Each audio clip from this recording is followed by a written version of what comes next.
আসসালামু আলাইকুম ওয়া রাহমাতুল্লাহি ওয়া বারাকাতুহু। আলহামদুলিল্লাহ সুম্মা আলহামদুলিল্লাহ। সকল মুসলিম ধর্মপ্রাণ মুসলমান ভাই বোনদেরকে একটি হাদিসের দিকে আহ্বান জানাচ্ছি। হাদিসটি হচ্ছে আল্লাহর হাবিব সাল্লাল্লাহু আলাইহি সাল্লাম বলেছেন যে আহাব্বুল বিলাদি ইলাল্লাহি মাসাজিদুহা আবগাদুল বিলাদি ইলাল্লাহি আসওয়াকুহা। আল্লাহর নিকট সবচাইতে প্রিয় স্থান হচ্ছে মসজিদ, আর আল্লাহর কাছে সবচাইতে অপ্রিয় স্থান হচ্ছে বাজার। কিন্তু আজকে আমাদের মুসলমান ভাইদের ভিতরে এমন একটি প্রভাব বিস্তার হচ্ছে, যে প্রভাবটা হচ্ছে আমরা মসজিদ ভুলে গিয়ে বাজারের দিকে আমরা আকৃষ্ট হচ্ছি, বাজারের দিকে আমরা ছড়িয়ে পড়তেছি। কিন্তু আল্লাহর হাবিব সাল্লাল্লাহু আলাইহি সাল্লাম তো এটা বলেনি।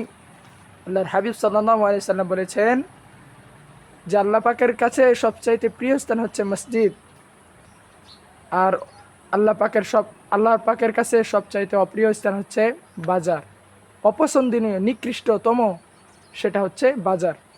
কিন্তু আজকে আমরা নিজেরাই তালাশ করে দেখি, খুঁজে দেখি, আমরা নিজেরাই তালাশ করে দেখি যে আজকে মসজিদ বেশি ভরপুর হয়ে আছে না বাজারগুলো, না মার্কেটগুলো, না শপিং হলগুলো।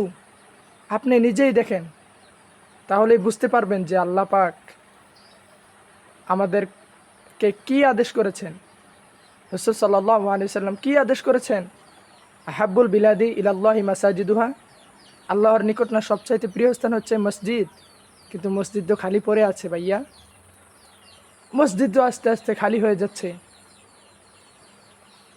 কিন্তু আমরা বাজারকে পরিপূর্ণ করতেছি, বাজারকে আমরা পরিপূর্ণ করতেছি, বাজার নিয়ে আমরা ব্যস্ত আছি। বাজারের মধ্যে কত খারাপ খারাপ কাজ ঘটে,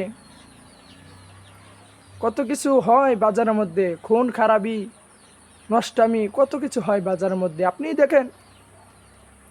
কিন্তু আমরা কি করতেছি, তা পালন করতেছি না। আজকে আমরা মসজিদ থুয়ে, মসজিদ ছেড়ে ফেলে রেখে আমরা কোথায় চলে যাই?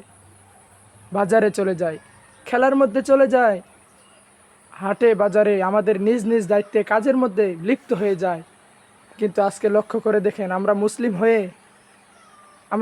হয়ে নিজেকে প্রশ্ন করেন যে আমরা মুসলিম হয়ে মসজিদকে খালি খালি করে রাখি। কিন্তু অপর দিকে দেখেন, অপর দিকে হিন্দু খ্রিস্টানরা বৌদ্ধ যারা আছে নাসারা, তারা কিন্তু মন্দিরগুলোকে পরিপূর্ণ করতেছে। তারা মন্দির মধ্যে গিয়ে কত ধরনের খানা যে তারা দিতেছে, একটু ফলো করেন। কিন্তু আমরা আজকে মুসলমান হয়ে আল্লাহর ঘরকে খালি ফেলে রাখি, বিভিন্ন কাজকর্মে চলে যাই, বাজারে চলে যাই, বাজারকে প্রাধান্য দেই। আমরা আজকে মুসলমান হলাম, কিন্তু আমাদের ভিতরে এরকম কৃষ্টি কালচার রয়েছে। যেরকম দেখা যায়, আজকে আমরা দুধ কেনার জন্য পায়ে হেঁটে সকালবেলা ঘুম ভেঙে কষ্ট করে পরিশ্রম করে সকালবেলা ঘুম ভেঙে মার্কেটে বাজারে নগর বন্দরে গিয়ে গিয়ে আমরা দুধ ক্রয় করতে হয়, কিনতে হয়। কিন্তু আজকে মদ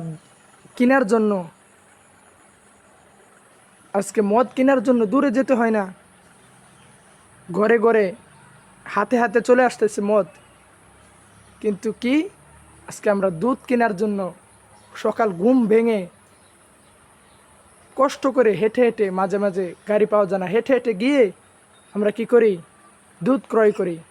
কিন্তু ওদিক দিয়ে, তাহলে ভাইয়া নিজেকে প্রশ্ন করুন যে আমি কি মুসলমানদের কাতারে আছি, না হিন্দু খ্রিস্টানদের দৃষ্টি কালচারের মধ্যে আমরা চলে যাচ্ছি? একটু নিজেকে প্রশ্ন করুন, নিজের ভিতরে থেকে উত্তর আসবে। আপনার বড় বড় প্রেসিডেন্টসের কাছে যাওয়া লাগবে না, বড় বড় আলেমদের কাছে যাওয়া লাগবে না। আপনি নিজেই যথেষ্ট ভাইয়া, আপনি নিজেই যথেষ্ট। এজন্য একটু নিজেকে প্রশ্ন করেন। হ্যাঁ, এজন্য কথাগুলো শুনে ভাইয়া নিজেকে একটু প্রশ্ন করেন। কেমন? আসসালামু আলাইকুম রহমতুল্লাহ তাআলা ওয়া বারাকাতুহু।